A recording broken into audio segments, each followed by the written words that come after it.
자, 우리가 문법을 이제 보겠습니다. 문법도 역시 여러분들 암기하지 마시고 주어진 조건에 따라 잘 읽으면 되고요. 요번에 이제 문법을 좀 쉽게 냈고, 역시 이거 긴 보기 지문도 쉽게 냈기 때문에 여러분들이 문법 푸는데 크게 어려움을 겪지는 않았을 거라고 생각하고요. 어쨌든 수능날은 문법이 조금 더 어려울 수는 있으니까 올해는 전반적으로 지금 모의고사 정도처럼 코로나 영향으로 크게 어렵게 내지는 않을 겁니다. 그렇지만 문법도 살짝 요즘 융합, 복합형으로 많이 나오기 때문에 이거는 작년 수능을 흉내를 내서 문법적이라기보다는 그냥 어떤 단어, 어휘, 문장 이런 걸 낸 거기 때문에 크게 문법적인 요소라고 볼 수는 없기 때문에 요 11번, 12번은 너무 쉬웠다고 생각하고 접근하시면 되고, 아무리 쉽더라도 평상시에 쉬운, 우리 이 긴 보기를 통한 문법 문제는 언제나 독해를 빠르게 하는데, 독해할 때 여러분이 알고 있지 않은 내용이 나오면 플러스 알파로 이건 정리하시고,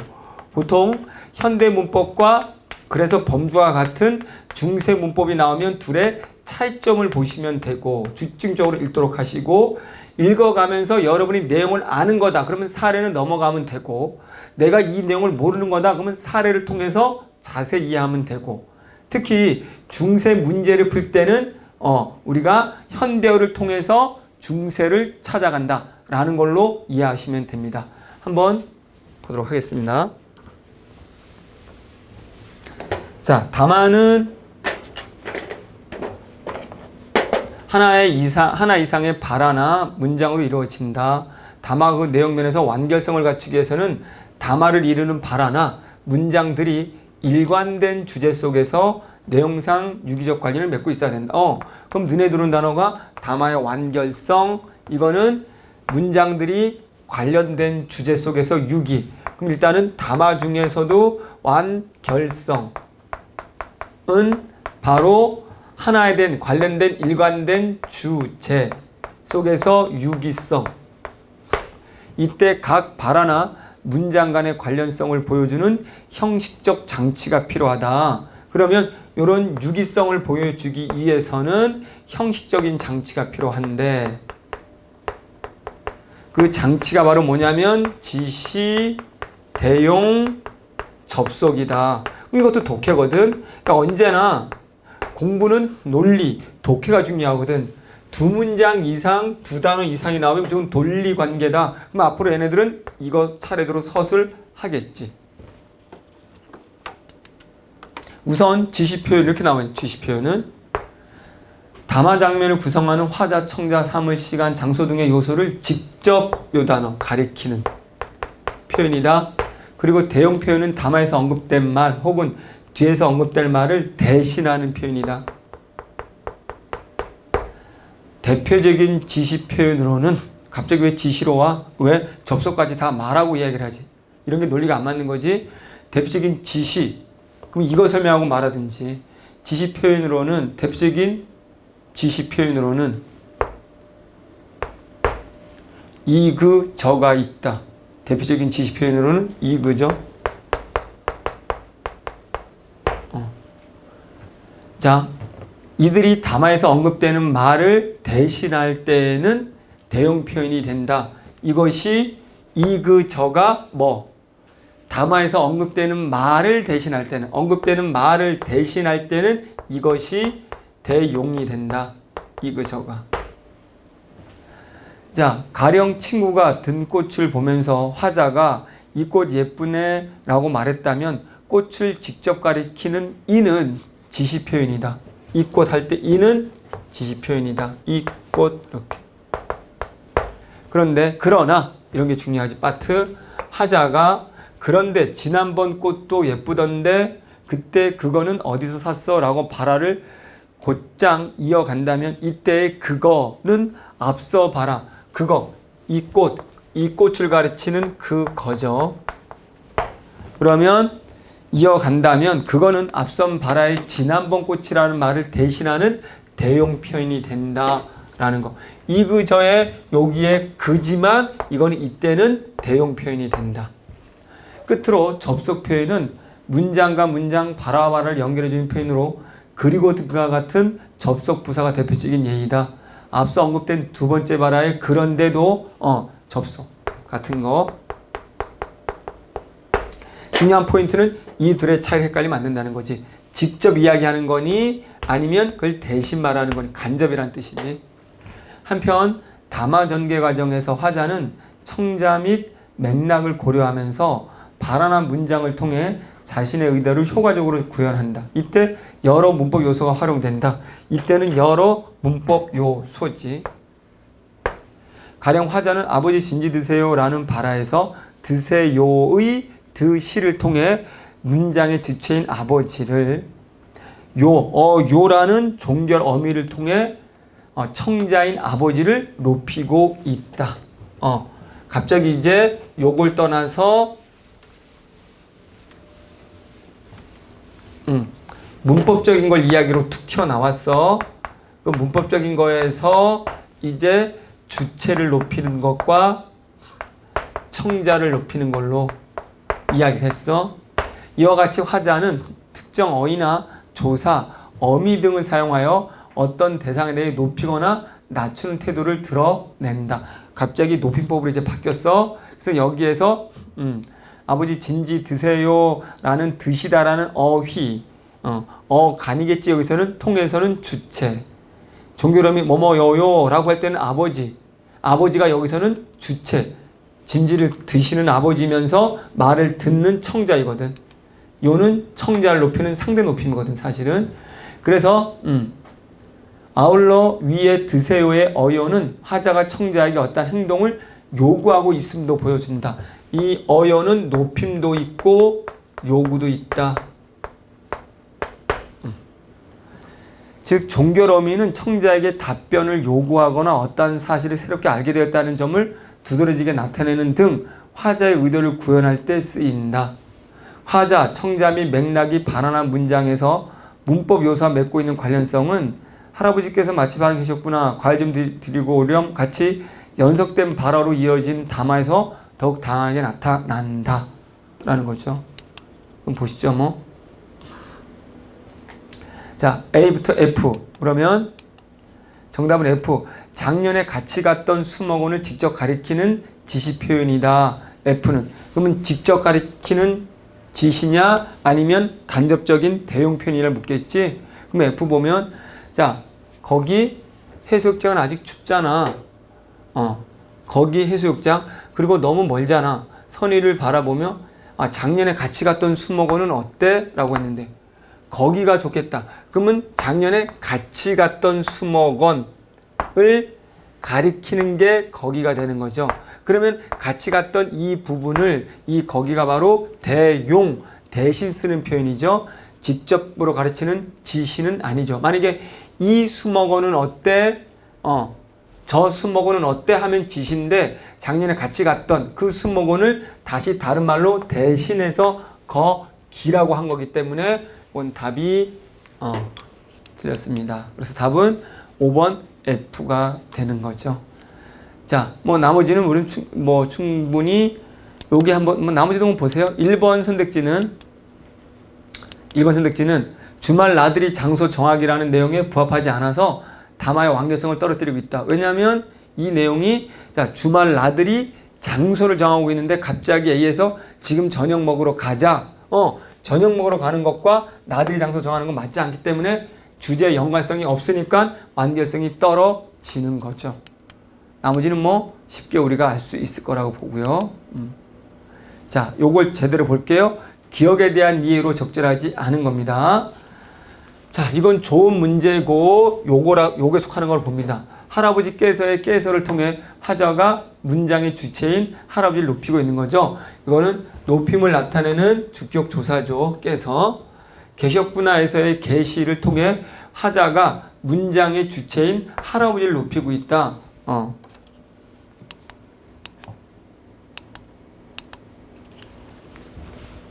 자, 여기를 써놓고 한번 해보겠습니다.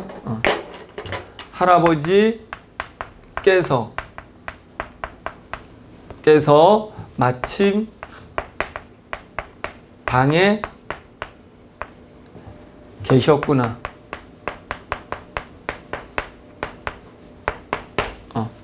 과일 좀 드리고 오렴.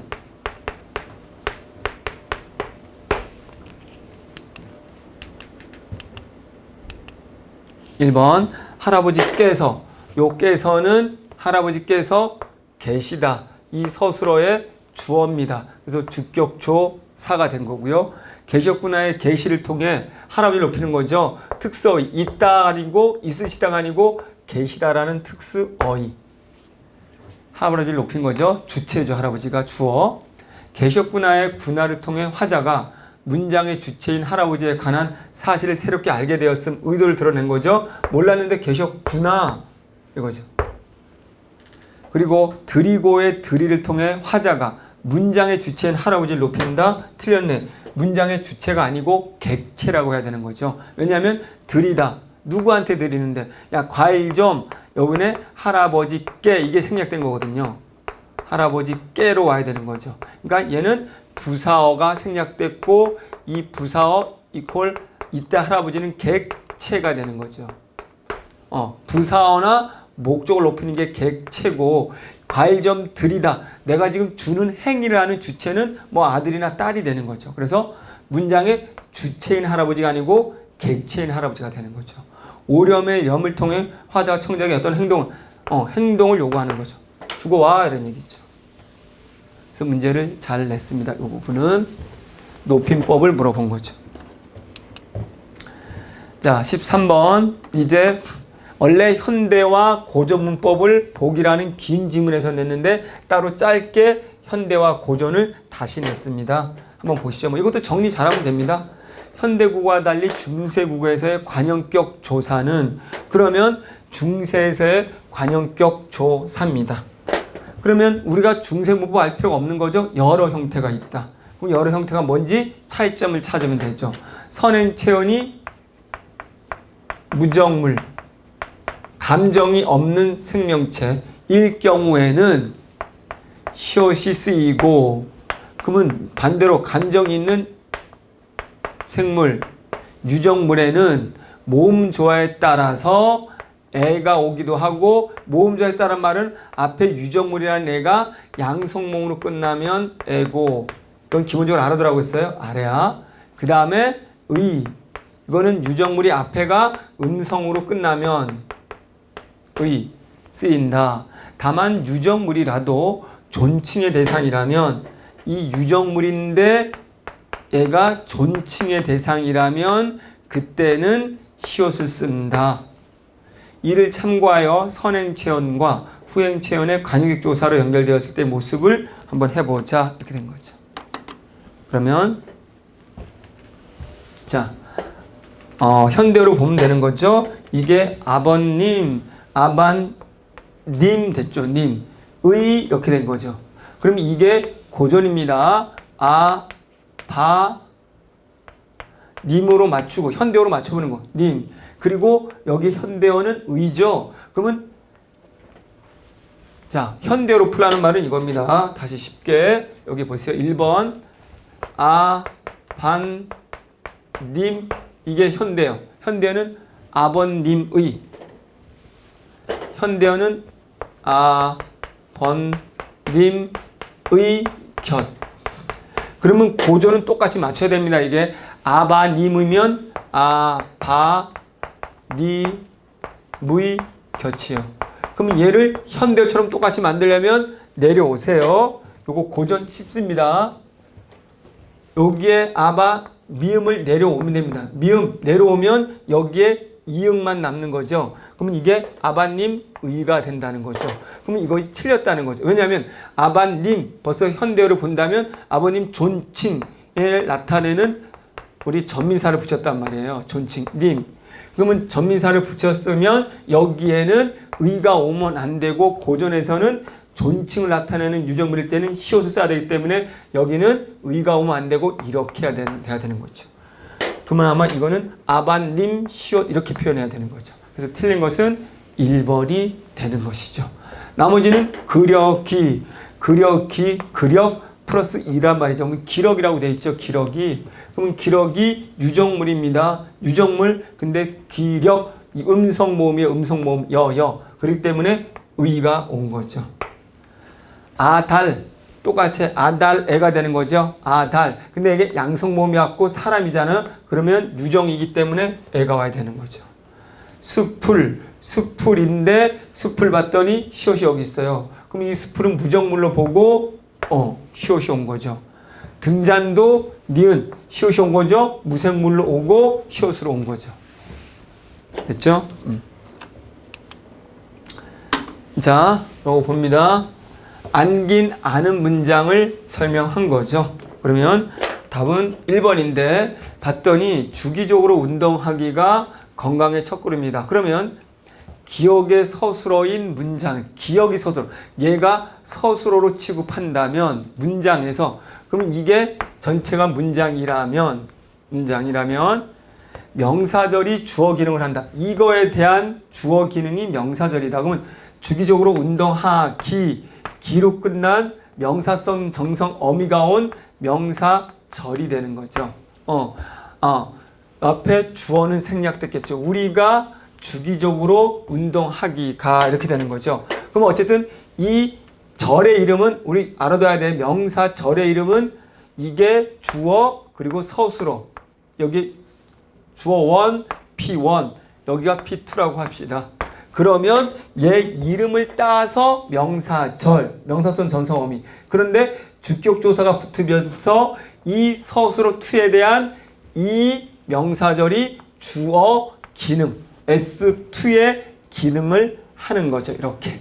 그렇기 때문에 기억이 서술어인 문장에서 명사절이라는 얘가 주기적으로 운동하기가 이 전체 이 서술에 대한 주어 기능을 하고 있는 거죠. 그래서 답이 쉽게 1번이 되어 버렸습니다.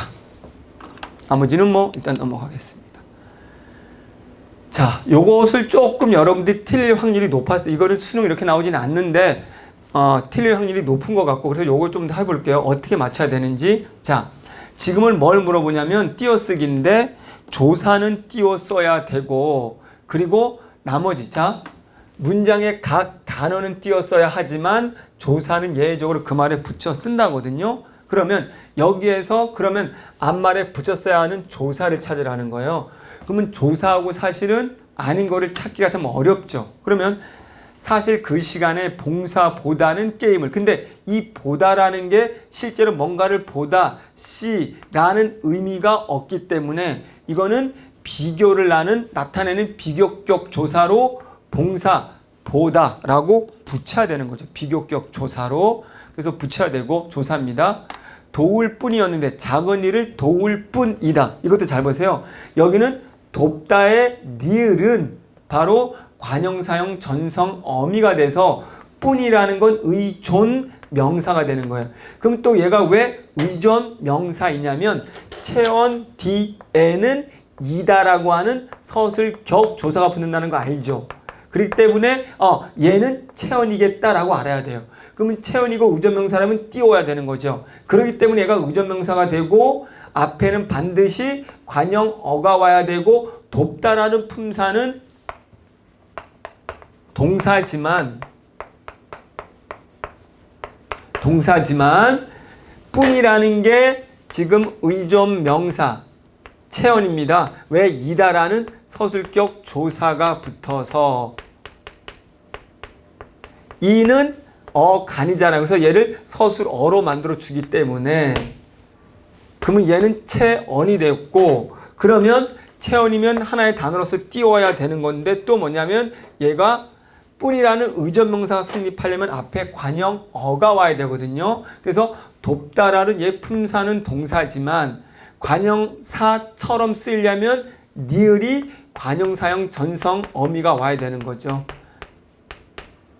동사고 뒤에 체온이 오면 그 앞에 동사나 형사는 무조건 관형성 전성 어미를 갖고 있기 때문에 얘가 관형어가 되는 거죠. 그래서 의존명사는 반드시 관형어의 꾸밈을 받는 거죠. 그러려면 얘는 띄워야 되는 거죠. 너 밖에 없다며 그러면 너 밖에 없다란 말은 너 만약에 띄운다면 이거는 밖이라는 아웃사이더라면 이게 아니잖아요. 밖에 누가 있는지 봐라. 그러면 밖이라는 건 독립적인 아웃사이더라는 단어지만 이거는 그게 아닌 거거든요. 밖에라는 건 조사, 보조사로서 온 일을 뜻하는 거기 때문에 부채화되는 거죠. 밖이라는 아웃사이드가 아니기 때문에. 또 말씀을 들을 때만큼은, 때라는 게 명사거든요. 그래서 때가 지금 여기에 만약에 뭐 관형사인 전성어미 같은 게 있는 용언이었다면 만큼은 의존명사가 되겠지만, 때가 채연이면서 그럼 만큼도 보조사로서 붙여야 되는 거죠. 채연 뒤에. 그럼 이제 우리가 붙여야 되는 조사는 보다, 그 다음에 밖에 만큼이 되는 거죠. 어려울 수 있었지만 그래서 보다, 밖에, 만큼, 이게 이렇게 찾아내야 되는 거예요. 굉장히 암기가, 그래서 이런 게 나온다고 암기하면 안 되고 지금 제가 설명한 것처럼 앞뒤 관계로 찾아낼 수 있는 힘을 키우도록 하시기 바랍니다. 자, 일단 이렇게 해서 제가 일단 문법까지도 모두 해설을 했습니다. 그래서 사실은 크게 어려움은 없었고요. 그렇다면 우리가 잠시 후에 다시 인문지문 마지막으로 한번 해보고 끝내도록 하겠습니다.